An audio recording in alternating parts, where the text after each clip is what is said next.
Hi guys, welcome to our YouTube channel 1-2-Step, and today I'm here with another new video to show you guys on how you can place a new trade on your Metatrader 5. To do so, simply just follow some simple steps that I will show you right now on this video.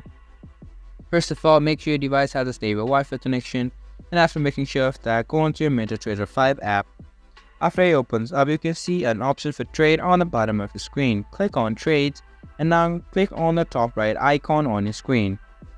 After that, you can place a new trade from here on the crypto of your choice, and if you want to change your crypto, you can simply click on the top right corner, the dollar icon. After that, you can see all the crypto that you can trade in. You can choose any of the one you want, and after that you can either buy or sell them.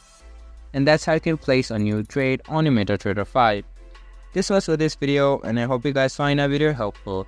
If you do, make sure to leave a like, subscribe to our YouTube channel, and hit the bell notification. And don't forget to drop a comment for your review and for more content like this. See you guys in our next video. Thank you for watching.